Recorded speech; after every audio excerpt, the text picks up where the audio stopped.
नमस्कार, मैं हूं दीपाली राणा। आप देख रहे हैं कल का बाजार। आपके स्टॉक रिलेटेड सवाल, फिर चाहे वो निवेश की बात हो या बात हो ट्रेडिंग की, सभी शो में हम करते हैं शामिल। आप अपने सवाल हमें भेज सकते हैं।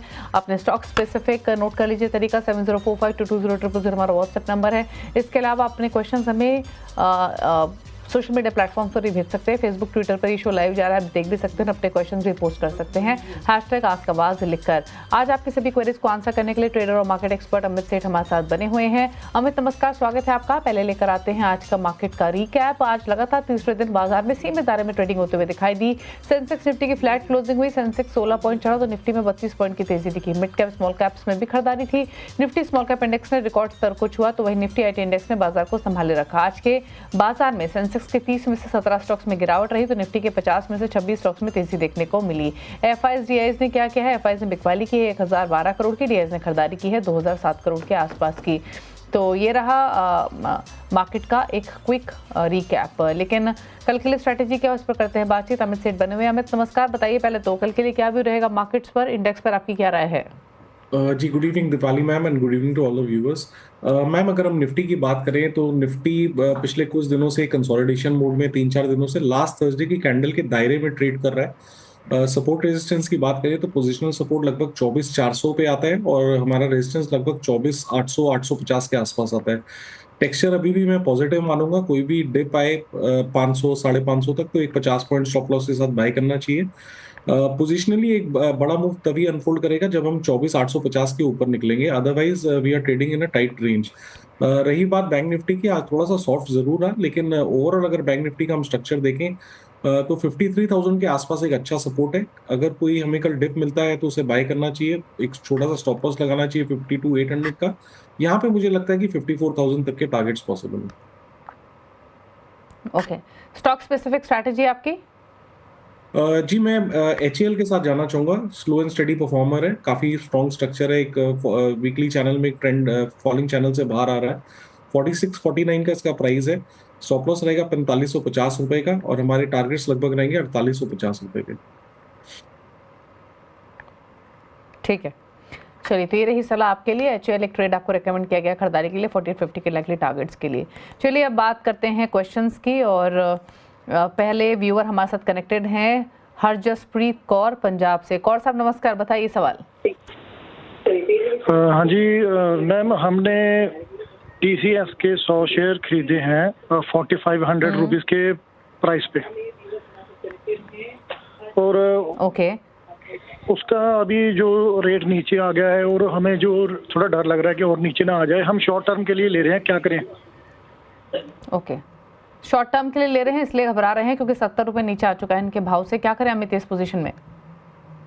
जी, डेफिनेटली TCS में हमने 2 दिन पहले एक अच्छा मूव देखा था। ओवरऑल अगर स्ट्रक्चर देखें तो स्ट्रक्चर पॉजिटिव है, कुछ यहाँ पे गलत नहीं है।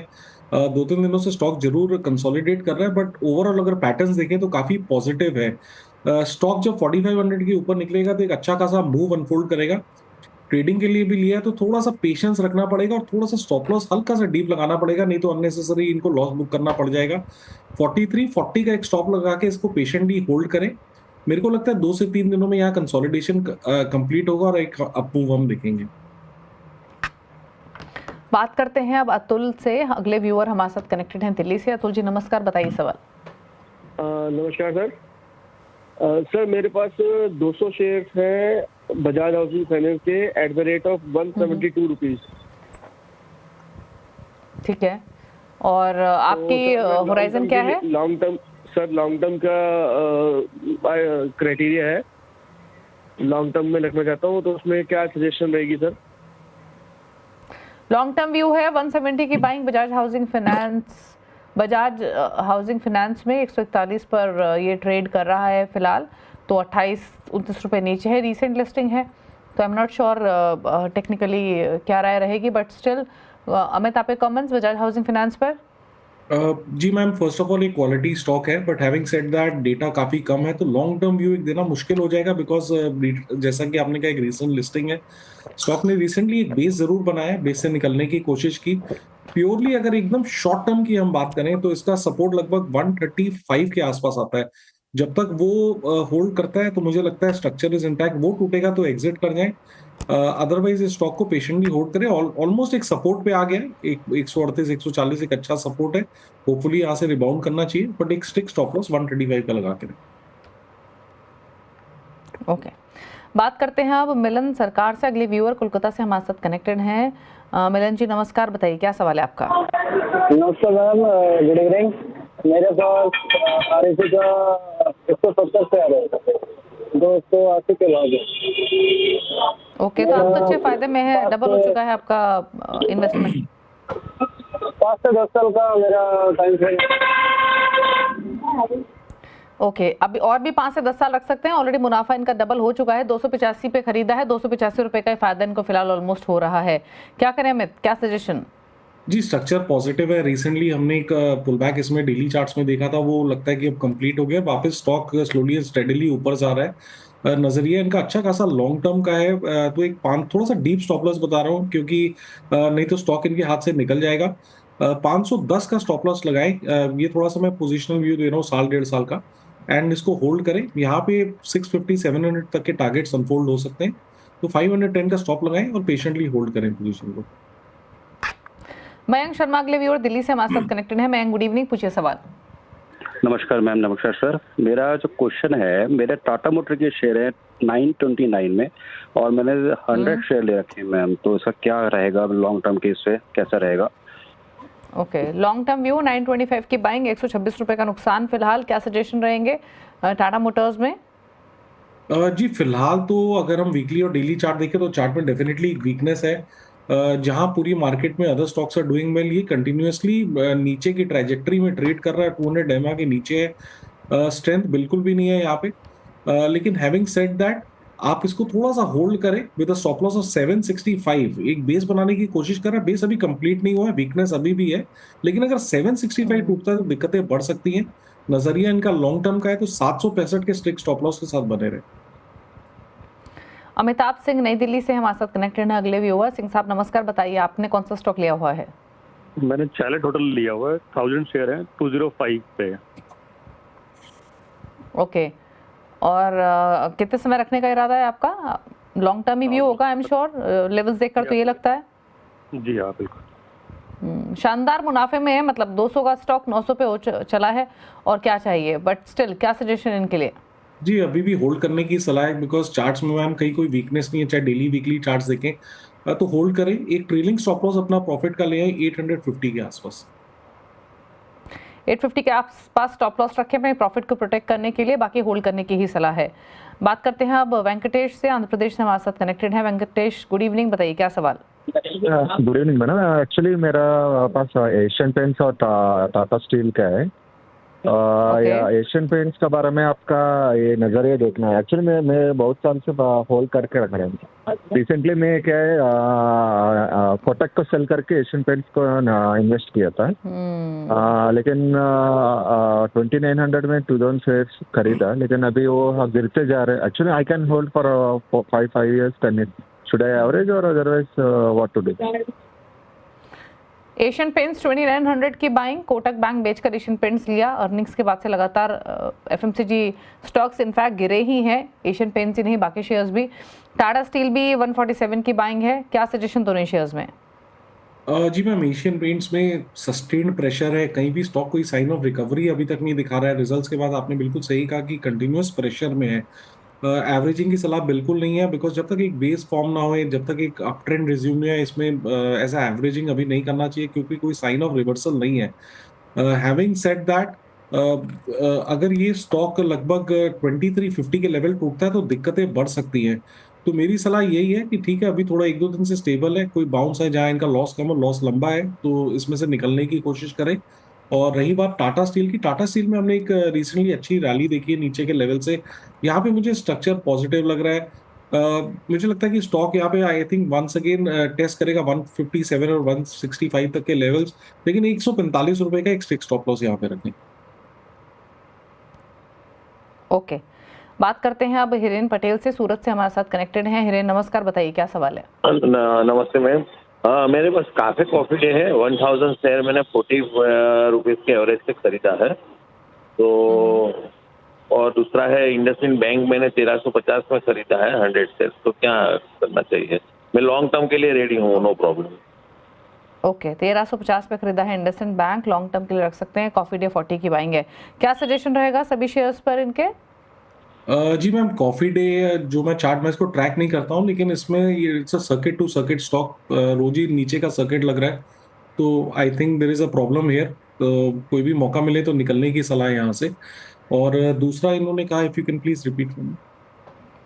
कॉफी डे और इंडसइंड बैंक। जी, IndusInd Bank, I think it's one of the weaker banks compared to other private sector banks like ICICI, Axis and SBI. हालांकि एक अच्छे सपोर्ट पे जरूर है, यहाँ पे सपोर्ट लगभग 965 रुपए का है। 965 टूटे तो इसमें दिक्कतें बढ़ सकती हैं, तो एक 965 रुपए का स्टॉप लॉस लगा के इसमें बने रहने की सलाह है। ओके, सवाल लेंगे एसएमएस के थ्रू, अनिल ने भेजा है और ये सवाल इन्होंने रायपुर से भेजा है। 2 स्टॉक्स इनके पास, Central Bank of India 10,000 stocks हैं अमित, बाइंग प्राइस है इनका 27 का। हैप्पीएस्ट माइंड भी है, यहाँ इन्होंने 1114 पे बाइंग की हुई है।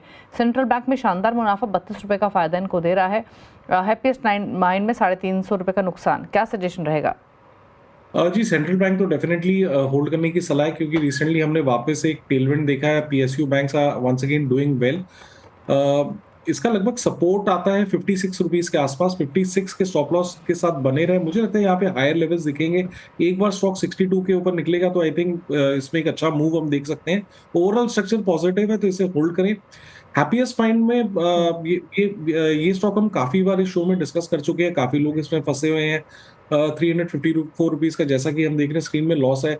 ये एक वीक स्ट्रक्चर है, 200 एमआ के नीचे ट्रेड कर रहा है, और कोई भी राइज आता है तो वापस वो सस्टेन नहीं होता, स्टॉक नीचे की ट्रेजेक्टरी पकड़ लेता है। तो यहाँ पे एग्जिट करने की सलाह है। थोड़ा सा बाउंस मिले आपको तो यहाँ से एक एग्जिट करने की सलाह है। एग्जिट की रणनीति यहाँ पे अप्लाई करें। ओके, चलिए अगले व्यूअर से बात करते हैं। नवनीत है हमारे साथ मलेशिया से। आज इनफैक्ट काफ़ी इंटरनेशनल क्वेरीज आ रही हैं। नवनीत, आप मलेशिया से ही बात कर रहे हैं अभी या इंडिया में हैं? हेलो, हाँ जी, नमस्ते जी, गुड इवनिंग। नमस्ते, गुड इवनिंग। हाँ जी, नमस्ते जी। या so I am holding this Navneet Fluorine from last 8 months. So I was just looking for some opinion about holding for long term. Okay, long term view के साथ जाना चाहते हैं, hold करें या फिर नहीं? 3630 की इनकी बाइंग है, 3600 के आसपास ही ट्रेड कर रहा है, तो थोड़ा ही नीचे इनके परचेजिंग प्राइस से। क्या सजेशन रहेगा अमित? जी, अगर एकदम नियर टर्म ट्रेडिंग की बात करें तो होल्ड करना चाहिए। एकदम स्ट्रिक्ट स्टॉप लॉस लगभग यहाँ पे लगा के रखे 3530 रुपीज का। 3650 3700 तक के टारगेट्स पॉसिबल है। रही बात लॉन्ग टर्म का नजरिया, स्टॉक एक कंसोलिडेशन मोड में, जब तक ये स्टॉक 3900 के ऊपर ना निकले, लॉन्ग टर्म तेजी थोड़ी सी डिफिकल्ट लगती है यहाँ पे। तो for trading point of view से ठीक है, बट लॉन्ग टर्म यहाँ पे तभी पॉजिटिव होगा once the stock crosses 3900 levels. अगला सवाल लेते हैं, मनीषा ने भेजा एसएमएस के थ्रू हरिद्वार से। 2 स्टॉक्स इनके पास, एक तो एंजल वन 2320 की बाइंग है, 50 स्टॉक्स हैं। दूसरा इन्होंने लिया हुआ है एमटार टेक, यहाँ पर 1320 की बाइंग है। इंटरेस्टिंग ये है कि इनको एंजल वन में काफ़ी अच्छा प्रॉफिट हो रहा है, 2320, और एमटार टेक में मुनाफे में है। प्रॉफिट्स लें या होल्ड रखें अपने पोजीशंस को, क्या सजेशन? जी, एंजल वन होल्ड करें। यहाँ पे स्ट्रक्चर पॉजिटिव है, अच्छी खासी यहाँ पे 2-3 दिनों से, इनफैक्ट 3-4 दिनों से रैली देख रहे हैं। स्टॉप लॉस एक लगा के रखे 3250 रुपए का टाइट। एमटार टेक की जहां तक बात है, ये स्टॉक कंटिन्यूसली डाउन ट्रेंड में है। 200 एमआ लगभग 1850 के आसपास आता है, 1830 के आसपास। वो क्रॉस नहीं करेगा तो यहाँ पे तेजी इतनी बनती नहीं है। मुनाफा है तो थोड़ा सा इसमें एक स्ट्रिक्ट स्टॉप लॉस लगा के रखे 1700 रुपए का। 1700 टूटे तो मुनाफा मान लें। ओके, वीडी पाठक अगले कॉलर हमारे साथ हैं दिल्ली से। पाठक साहब नमस्कार, बताइए क्या सवाल?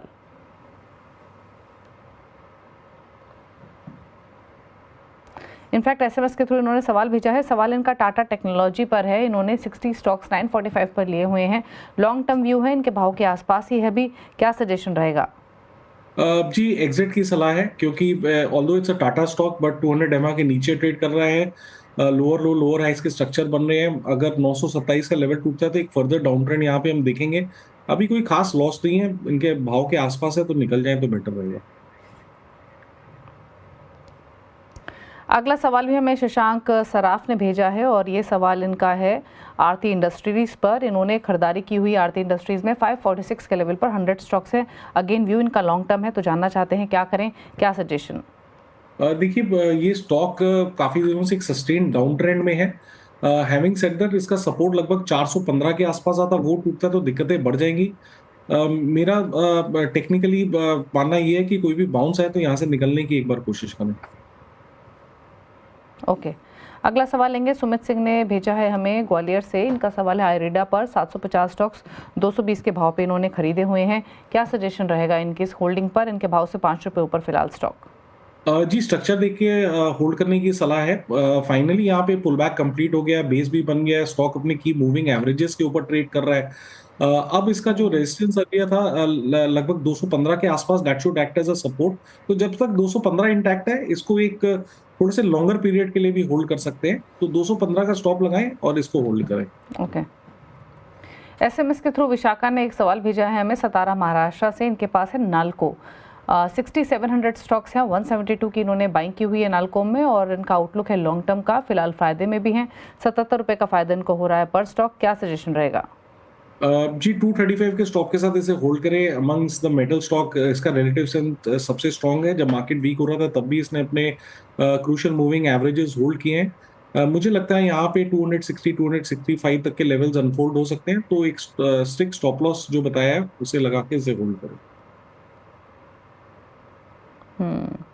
चलिए, तो ये रही सजेशन नाल्को पर। रुकना इसी के साथ एक ब्रेक के लिए, लौटेंगे तो सोशल मीडिया से करेंगे क्वेश्चंस को पिक। जल्द वापस आते हैं।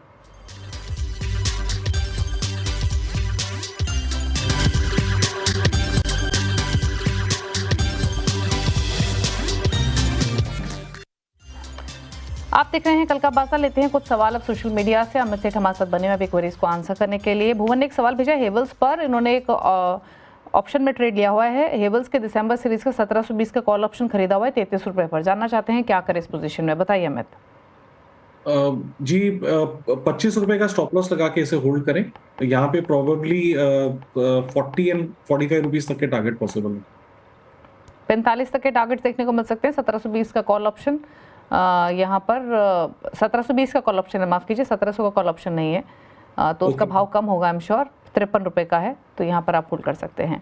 बीरेश्वर का भी एक सवाल है ऑप्शन के जरिए। इन्होंने कैम्स में 5100 का कॉल ऑप्शन खरीदा हुआ है 197 पर। जानना चाहते हैं क्या इस कॉल ऑप्शन का भाव 400 रुपये हो सकता है?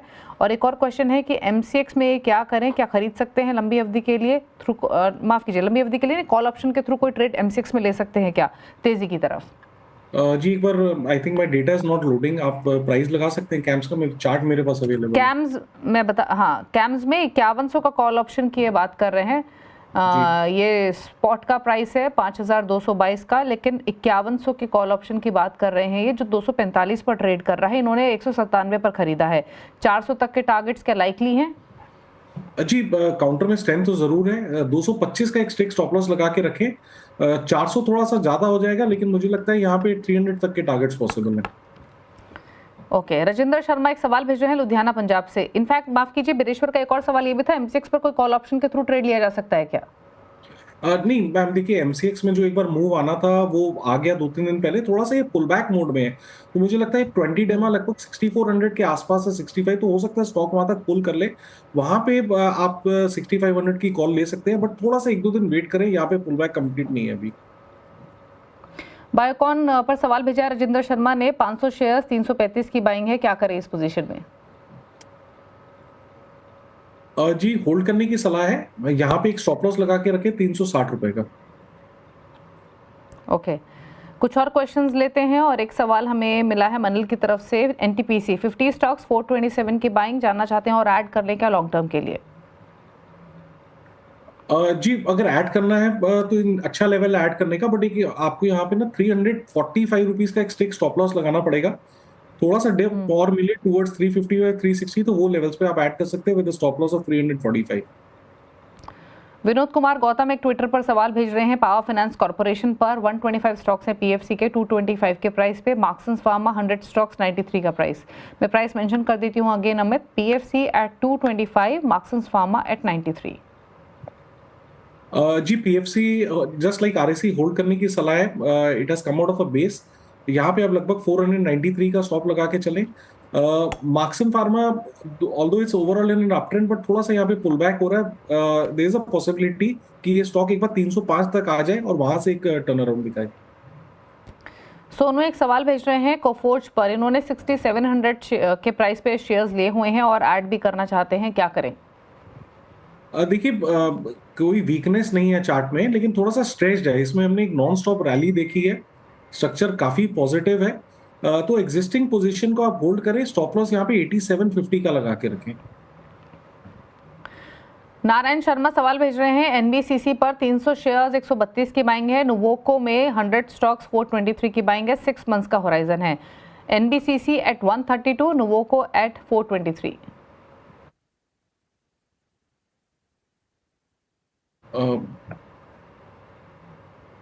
जी 1 सेकेंड। एनबीसीसी का अगर हम देखें तो structure is trying to form a base. यहाँ पे 97 रुपीज का एक अच्छा सपोर्ट है, तो अब 97-9750 का एक स्टॉप लॉस लगा के इसे होल्ड करें। Nuvoco I think it is trading at 370, मैंने कहीं सही स्क्रिप्ट चूज की, यस। तो ये जब तक ये स्टॉक जब तक 394 नहीं निकलेगा तो यहाँ पे it is acting as a resistance. अगर आपके पास पोजीशन ऑलरेडी है तो इसे होल्ड करें, 360 रुपए का एक स्ट्रिक्ट स्टॉप लॉस लगा के रखें। ओके चलिए, दोनों स्टॉक्स पर आपको राय दी गई है, अकॉर्डिंगली आप पोजीशंस को होल्ड कर सकते हैं स्टॉप लॉसेस के साथ। चलिए सवाल इतनी लेंगे अमित, कोई क्लोजिंग कमेंट? मैम जितने भी स्टॉक्स डिस्कस हुए इनमें मेरी कोई पर्सनल पोजीशन नहीं है। शुक्रिया आपका शो में आने के लिए और सभी क्वेरीज को आंसर करने के लिए। इसी के साथ कल का बाजार में इतना ही। ब्रेक के बाद भी खबरें जारी है। नमस्कार।